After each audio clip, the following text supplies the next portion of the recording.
All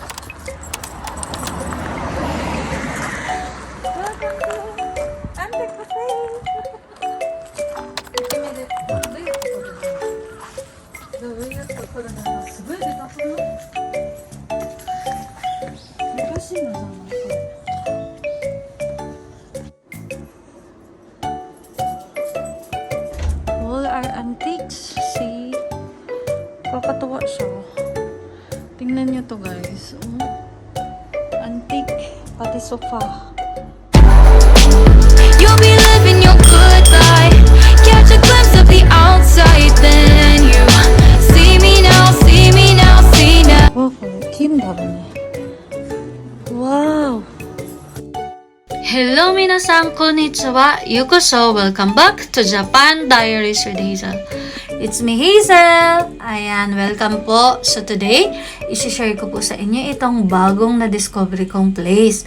Actually, nadaanan lang po namin siya nung pauwi na kami ng Gotemba from Hakone. Located lang po siya along the highway ng Shinjuku-bara po ng Hakone. Ito po ang Hakone Momiji no Muris Antique Shop and Cafe. So, ayan po siya. So, meron pong gallery dito ng antiques. At the same time, mai-enjoy nyo ang inyong kape. So, kung kayo'y mahilig sa kape at antique, well, this place is for you. Gandang magkape-kape rito while ini-enjoy nyo yung scenery. Lalo na dito guys, pag autumn. Sa pangalan itself, Momiji. So, mai-enjoy nyo yan pag autumn. And of course, the antique vibe na meron dito. And ito masarap din po yung kape nila in affordable price. At of course, may isa kayong mai-enjoy rito while inom ng kape. Pwede kayong mag-karaoke sa ganda ng lugar at sa sarap ng kape. Well, ibang-iba yung vibe talaga guys. So, pag sinabing karaoke, nasa isip natin is inuman. Pero dito, hindi po. Pwede kayong magkape at the same time, mag-karaoke kahit tanghalin tapat. Ang kinagandahan pa po is, kahit sintonado kayo, hindi kayo mahihiya. Kasi sa ganda ng sound system at yung microphone, well, kahit sintonado, go na yan. At one thing sa nagustuhan ko sa lugar na to, aside from the ambience, of course, yung staff at ito pa guys, yung may-ari, napaka-approachable niya. Siya mismo yung mag-guide sa inyo sa lugar. At ito pala, may imamarites ako sa inyo. Alam nyo ba na ang may-ari dito ay isang painter lang naman po? So, well, mai-interview ko siya sa part ng video na to. Ang simple lang niya guys. So, may mga famous po siyang mga paintings. So, ayan. Of course, naka-display dito at pwede nyo pong bilhin kung ito'y magustuhan ninyo. So, sa part ng video na to, nakausap ko po siya. Kaya, wag kayong bumitaw guys. Panoorin nyo hanggang huli.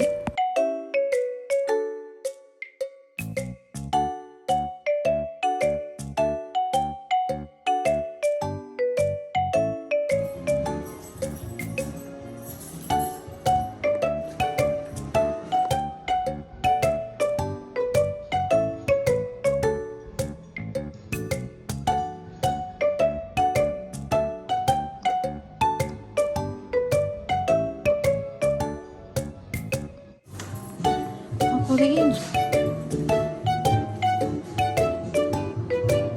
Wait din.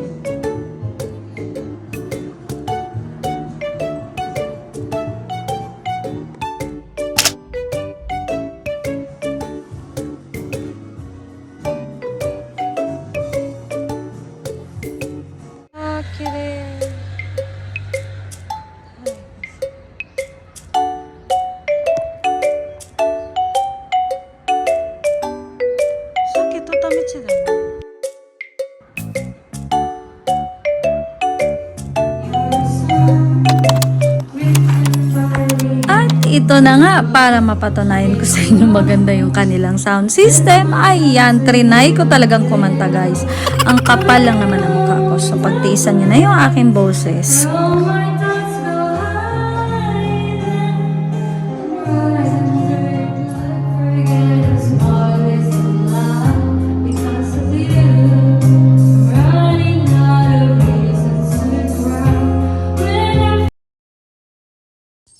So, ayan nga, ang kapal talaga ng mukha ko. O, ayan, pakialam ko. Anyways, kung kayo magbabarkada, napakagandang bonding place ng lugar na to. Kasi kakaiba po yung vibe. At ayan, mai-enjoy nyo nga rin po ang karaoke. At ito na nga guys, dahil sa kadaldalan ko, nakipag-usap sa akin yung may-ari at nalaman ko na isa pala siyang painter. And tinanong ko sa kanya kung bakit niya naisipang itayo ang cafe na to dahil na rin po sa hilig niya sa antiques. So ang ginawa niyang vibe sa cafe niya is antique cafe shop. Of course, para ipakita niya yung mga collections niya of antiques. Pero alam niyo ba, pwede niyong bilhin kung may gusto kayo rito. And naitanong ko bakit Momiji no Mori yung napangaisipan niyang ipangalan sa cafe niya. Dahil na rin po sa view na makikita nyo sa lugar saan itinayo ang cafe na to.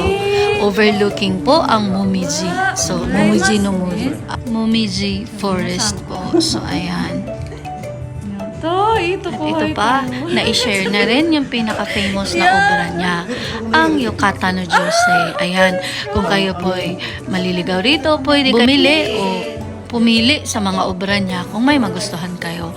Binibenta niya po ito. Ayan, ayan yung Yukata no Jose.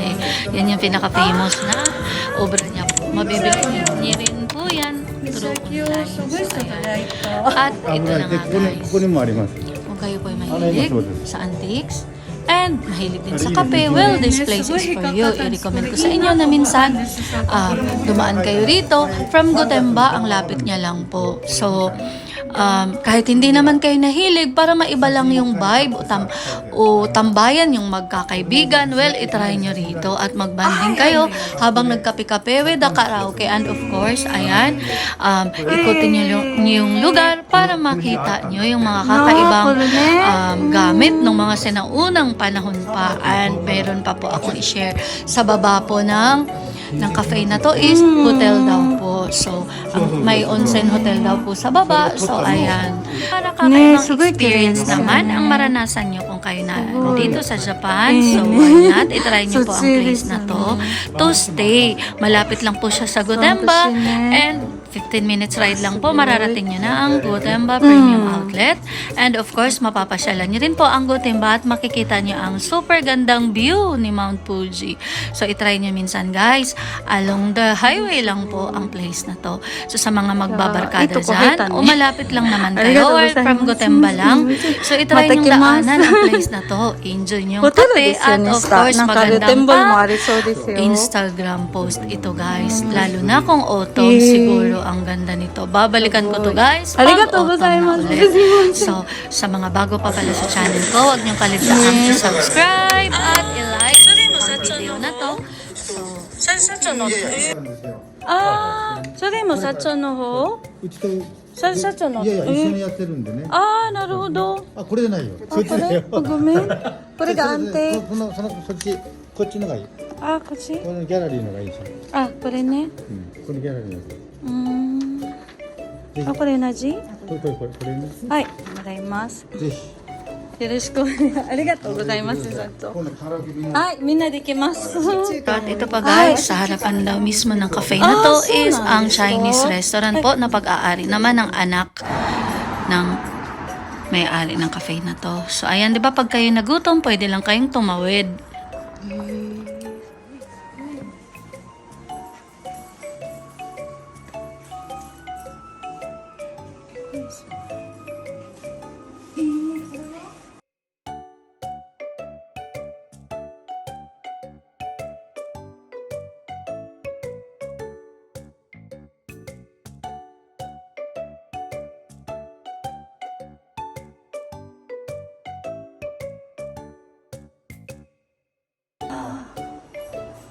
Ah, ここで飲めるんだね。いや、すごい綺麗。